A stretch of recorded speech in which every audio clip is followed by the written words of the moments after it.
దాదాపుగా ఒక సంవత్సరం పరిపాలన కూటమి ప్రభుత్వం అధికారంలోకి వచ్చిన దగ్గర నుంచి వాళ్ళు ఏదైతే చెప్పారో సంక్షేమం అమలు చేస్తూనే అభివృద్ధి కూడా చేస్తారని చంద్రబాబు గారు చెప్పినట్టుగా జరుగుతుందంటారా? ఎలా ఉంది? 100% జరుగుతుందండి. హ్మ్. 100% అన్నీ కూడా సంక్షేమంతో పాటు అభివృద్ధి కూడా. హ్మ్.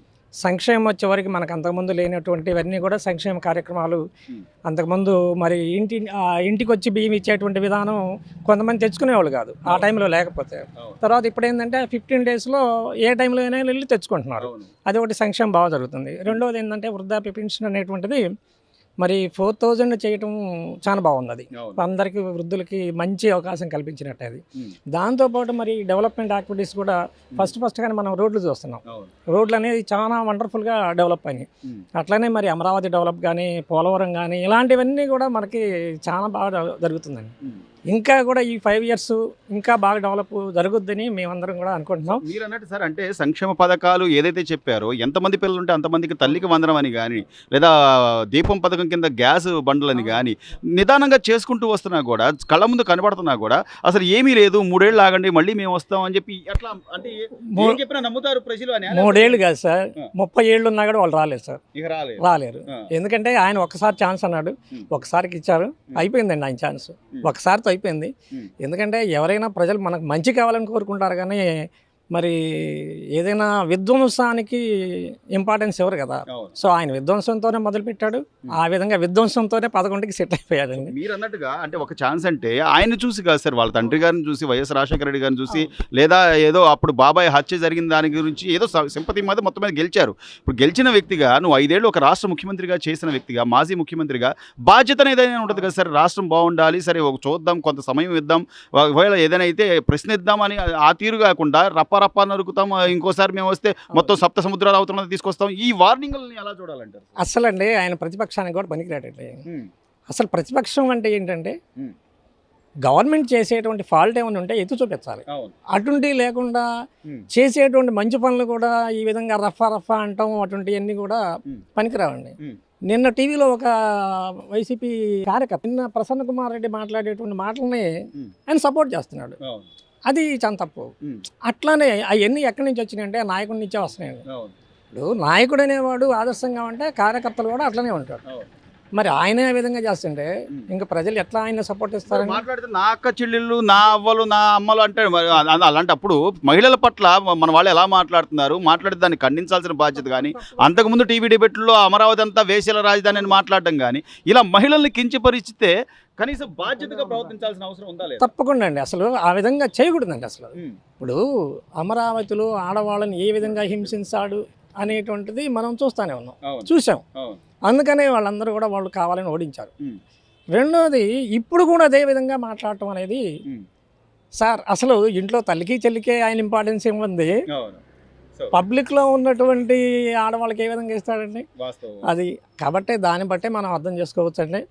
ఆయన ఆడవాళ్ళకే కాదండి, ఏ ప్రజలకు కూడా ఆయన ఇంపార్టెన్స్ లేదు. కేవలం ఆయన దాచుకోవడంతోనే ఆయన ప్రాముఖ్యత ఇచ్చాడు. కాబట్టి ఇవన్నీ కూడా జరిగాయి కాదండి, అస్సలు ఎట్టి పరిస్థితులు కూడా జరిగాయి కాదండి. అసలు ఆశ కాదు కదా, ఇక ఆశతో బతకటమేనండి ఆయన. అది సార్ మీ అభిప్రాయం సార్. దాదాపుగా ఈ రోజున ఉద్యోగ అవకాశాలకు సంబంధించి లోకేష్ గారు పరిశ్రమలు తేవాలని కానీ, లేకపోతే మొన్న 16,000 పైచీలకు మెగా డిఎస్సి పరీక్షలు నిర్వహించాలని నేను కూడా రాశాను. అడ్వకేట్ని నేను కూడా రాశాను, హోప్తోనే ఉన్నాను. అంటే గ్రాడ్యువల్గా 1 by 1 అన్ని చేసుకుంటూ వస్తున్నారు. నష్టపోయిన దాన్ని పూడ్చుకుంటా, మళ్ళీ వాళ్ళు రికవరీ చేసుకుంటా, అన్ని సమకూర్చుకొని చేసుకుంటా వస్తున్నారు. ప్రభుత్వం మీద అయితే ప్రజలకు ఆశ ఉంది, చేస్తారని నమ్మకం ఉంది. మీరు జరుగుద్ది అనే ఆశ ప్రజలు పెట్టుకోవడం తప్పు లేదు, కానీ ప్రతిపక్ష హోదా కూడా ఇవ్వకపోయినా కూడా కనీసం ఒక బాధ్యతగా వ్యవహరించాల్సిన అవసరం ఉందా లేదా? మాజీ ముఖ్యమంత్రిగా ఎవరికి బాధ్యత ఉంటుంది సార్, అందరికీ ఉంది. ఆయన కూడా బాధ్యతగా వ్యవహరించాల్సిన అవసరం ఉంది.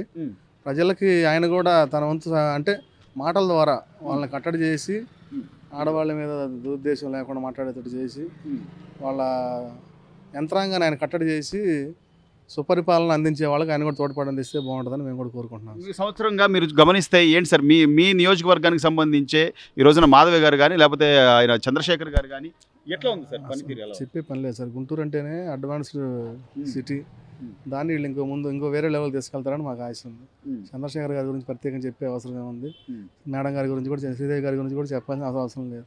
రామచంద్ర గారు, మేడం గారి ఆధ్వర్యంలో 2 టౌన్ ఒక స్థాయికి వెళ్తుందని మేము ఖచ్చితంగా ఆశిస్తున్నాం. చివరిగా సార్, అంటే రాష్ట్ర ముఖ్యమంత్రి గారే సంక్షేమ పథకాలను ఇంటికి వెళ్ళి వాళ్ళతో పరామర్శించి వాళ్ళకి టీ కాఫీలు పెట్టి ఇచ్చే పరిస్థితి ఉంది. ఆయన మమేకం అవుతున్నాడు, జనాల్లో ఉంటున్నాడు, నాయకులను కూడా అలాగే ఉంటున్నారు. ఈ రోజున ఉప ముఖ్యమంత్రి గారు కానీ అసలు అంత ఇంత జనాల్లోనే ఉంటున్నారు కూడా. చంద్రబాబు గారు నేను ఒక మాట చెప్పగలను సార్. ఇప్పుడు ఆయన అసలు తెలుసుకున్నాడు జీవితం అంటే ఏంది, ప్రజలకి ఉపయోగపడితే మనల్ని చిరస్థాయి గుర్తుపెట్టుకుంటారని ఆయన తెలుసుకొని ప్రజలతో ఇదివరకు కన్నా కూడా ఇప్పుడు మమేకం అయ్యి మనకు డబ్బు కన్నా కూడా పేరు కన్నా కూడా ప్రజలకు చేసిన సేవ ఎప్పుడూ గుర్తుండిపోతా ఆయన గమనించారు. ప్రజల్లో ఇప్పుడు విస్తృతంగా తిరుగుతున్నారు ఆయన. సో చంద్రబాబు గారిలో మార్పు వచ్చిందంట. ఖచ్చితంగా ఆయన మైండ్ సెట్లో కానీ ఖచ్చితంగా తేడా వచ్చింది. ఇదివరకు సరే చేసిన ఆఫీసుల్లో భయపెట్టి వాళ్ళని పని చేయించినా ఇప్పుడు ప్రజల్లో ఆయనకి ఏంటంటే ఏజ్ అయిపోతున్న తర్వాత మనకేముంటుంది డబ్బుగా చేస్తామని ఆయన తెలుసుకున్నాడని నేను అనుకుంటున్నాను. కానీ సార్, అంటే సరే వీళ్ళు పరిపాలన కొనసాగిస్తున్నారు, బాగానే ఉంది, వీళ్ళు ఏం పట్టించుకోవట్లేదు,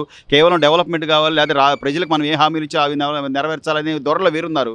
కానీ ఇంకో వైపు నుంచి లాండ్ ఆర్డర్ డిస్టర్బ్ చేయాలి, పెట్టుబడులు రానికుండా చేయాలంటే దానివల్ల రాష్ట్రం నష్టపోతుంది కదా సార్. చంద్రబాబు గారు ఉండగా లాండ్ ఆర్డర్ని ఎవరు డిస్టర్బ్ చేయలేరు సార్. ఒకటే మాట, చంద్రబాబు గారు లాండ్ ఆర్డర్కి పెట్టింది పేరు. ఆయన ఫస్ట్ నుంచి కూడా దాన్ని ఎప్పుడు కంట్రోల్ చేశాడు. అసలు దాంట్లో తిరుగులేదు ఆయనకి. లాండ్ ఆర్డర్ విషయంలో మార్పు అయితే ఈ 1 year పరిపాలనలో అసలు నెంబర్ 1 సార్. ఇంక 4 ఏళ్ళ తర్వాత మాట్లాడుకుందాం మనం. అసలు ఈ 1 year బాగానే ఉంది, బాగా లేకపోయినా కానీ పాజిటివ్ వైబ్రేషన్తో నడుస్తుంది. చేయడానికి వాళ్ళ దగ్గర ఏమి లేదు అని ఆర్థికంగా ఇబ్బందులు ఉన్నాం. చంద్రబాబు గారు ఏ స్థాయి నుంచి ఏ స్థాయి కానీ తీసుకెళ్ళగలరు. దానికి లోకేష్ గారు కానీ పవన్ కళ్యాణ్ గారు కానీ నమ్మకం అయితే ఉంది, ఖచ్చితంగా ప్రజల్లో ఉంది సార్. సార్ మీరు చివరిగా అంటే డిఎస్సి రాశారంటున్నారు కాబట్టి ఈ రోజున ప్రభుత్వ పాఠశాలలో వచ్చిన మార్పులు సార్, సాక్స్ దగ్గర నుంచి యూనిఫామ్లు కానీ లేకపోతే మధ్యాహ్నం సన్నబియ్యంతో భోజనం పెట్టడం కానీ ఇవంతా కూడా లోకేష్ గారు ఆయన చేస్తున్న మార్పుల్ని ఎలా చూడాలి? ఆయన పర్యవేక్షణ అంతా బాగుంది సార్. పిల్లలకు మేలు జరిగి పిల్లల భవిష్యత్తులో ఉన్న స్థాయి వాళ్ళని మేము కోరుకుంటున్నాం. గవర్నమెంట్ వాళ్ళు బాగుపడాలి సార్, అదే మెయిన్. వాళ్ళ అజెండాతో వాళ్ళు పనిచేస్తున్నారు, చేస్తారు. గవర్నమెంట్ ప్రభుత్వ పనులను ఒక స్థాయికి తీసుకెళ్తుందని ఆశిస్తున్నాం. గత ప్రభుత్వం చేసిన తప్పిదాల వల్లనే కదా ఈ ప్రభుత్వం రాకుండా పోవటం. అదే తప్పులు వీళ్ళు చేయకుండా అసెంబ్లీకి వెళ్ళి ఎదురించాల్సిన పాయింట్లు, అడగాల్సిన పాయింట్లు అక్కడ అడగాలి.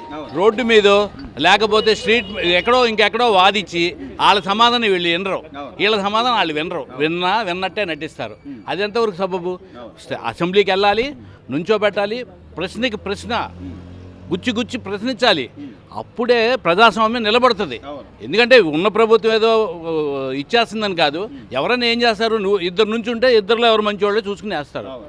ఆ పాయింట్ మీద అసెంబ్లీకి వెళ్ళాలి. గత ప్రభుత్వం వాళ్ళు అసెంబ్లీకి వెళ్ళి ప్రతి పాయింట్ విమర్శించాలి. 11 సీట్లు వచ్చినా నాకు ప్రతిపక్ష హోదా ఇవ్వాలి, ప్రతిపక్ష హోదా వలన ప్రత్యేకంగా ఉరిగింది ఏం లేదు. నువ్వు ప్రశ్నించేవాడు ఎమ్మెల్యే అయితే చాలు, ఆ కారు బయట నుంచి నడుస్తారు, అదేం పెద్ద ప్రాబ్లం కాదు. నువ్వు ప్రతి పాయింట్ మీద ఒక ఎమ్మెల్యే అడగగలడు, ప్రతిపక్ష నాయకుడే అడగగలడు అని మాట లేదు. ఇతనికి ఉన్న సమయం గ్యారంటీగా ఇస్తారు. మీరు స్పీకర్ని కలవండి. అది వెళ్ళగండా ఎవరో చనిపోయారు వాళ్ళకి విగ్రహావిష్కరణ కోసం ఈ లాండ్ ఆర్డర్ని అంతా చెడగొట్టేసి పాడు చేసి ఏదో జరిగిపోయింది వాదించడం. ఏమంటే ప్రజాస్వామ్యంలో ప్రతి వాడికి ప్రశ్నించే హక్కు ఉంది, సమాధానం కోరాల్చు. అసెంబ్లీలో అసలు సరిగ్గా అడగాల్సింది అసెంబ్లీలో. Please subscribe to Leo news for more videos.